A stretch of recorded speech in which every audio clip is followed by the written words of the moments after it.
Et salut tout le monde, on se retrouve aujourd'hui pour faire un débrief entre la Biélorussie et la Suisse. Ça a été une démonstration de force de la Suisse, un petit 5-0 à l'extérieur, enfin pas totalement à l'extérieur parce que c'est pas comme si la Biélorussie était à domicile, hein. Ils étaient dans un stade en Serbie parce qu'ils ne pouvaient pas jouer en Biélorussie. Du coup, bon, nous, ça nous change rien de toute façon. On s'est baladé, même si ça avait été dans un stade en Biélorussie, on les aurait quand même battus. C'est un 5-0 avec la manière, hein. On les a roulés dessus tout simplement. C'est vrai qu'au début du match, on a eu une petite frayeur avec le poteau des joueurs de la Biélorussie, mais après ça, ils nous ont pas montré grand-chose et nous, on a marqué tout simplement sur des actions. Certes, les trois buts de Stephen, c'est un peu à la Haaland, hein, des rebonds comme ça dans la surface, mais il faut être là, il faut les mettre. Et ensuite, bon, bah, on a déroulé tout le match. On a montré qu'on était plus fort. Ils n'ont pas mis leur action au fond. Nous, on les a mises. Donc voilà. C'est comme ça la vie, hein. C'est comme ça le football. On a vu une Suisse vraiment en confiance. Au début du match, c'était la reprise. On ne savait pas trop comment ça allait se passer. Dès qu'il y a eu le poteau, on a vu une équipe de Suisse qui s'est remise en question tout de suite et qui a attaqué, et qui a marqué, hein, plein de fois.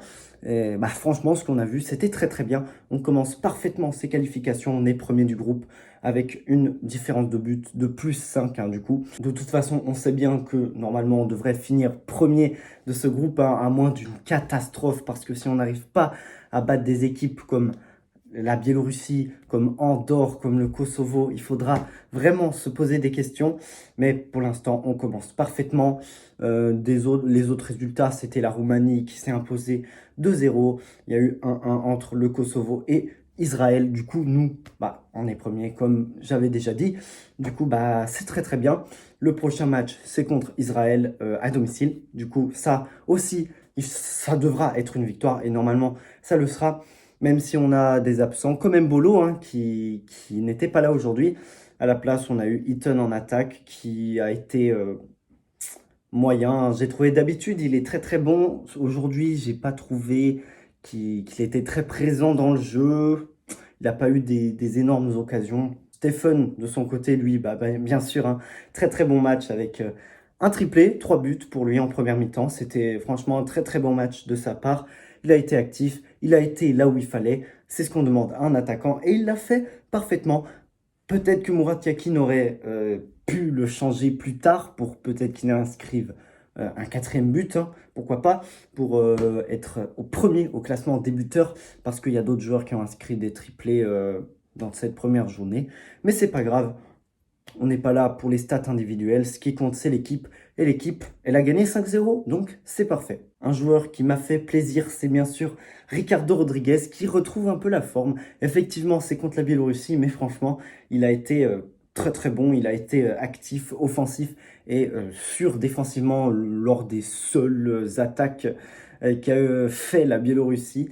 Du coup, ça fait plaisir de le revoir comme ça, parce que bon, je vais pas vous mentir, le Ricardo Rodriguez d'il y a quelques mois, c'était pas la folie. Du coup, ça fait du bien de le revoir à un bon niveau physiquement.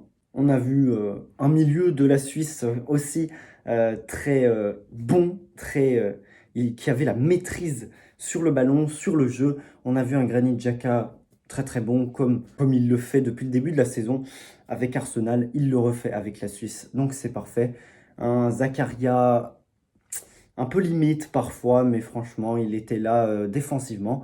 Donc le petit Zakaria, il nous a fait du bien aussi. Du coup, voilà, on était plutôt bon. Voilà, on est content de voir cette équipe de Suisse comme ça, qui marque beaucoup de buts, parce que bon, je vous rappelle que le dernier match de l'équipe de Suisse avant ça, c'était la défaite en huitième de finale face au Portugal. Bon, voilà, c'était pas non plus une grande performance de la Suisse, hein. Du coup, on espère qu'on va finir premier de ce groupe sans problème, sans devoir aller arracher la qualification à la dernière journée. Pour l'instant, on le fait bien. On n'a pas affronté la meilleure équipe du groupe. Mais bon, il faut le faire quand même, hein, parce que des fois, on ne sait pas. Des fois, il y a des équipes qui font des faux pas. Mais bon, dans cette première journée, j'ai pas l'impression qu'il y en ait vraiment eu des grandes équipes qui font des faux pas. Du coup, voilà, c'est très bien. Et il n'y en aura pas non plus dans la deuxième journée, parce que la Suisse va gagner contre Israël. On se donne rendez-vous mardi pour le débrief de Suisse-Israël. Et du coup, on peut se dire salut.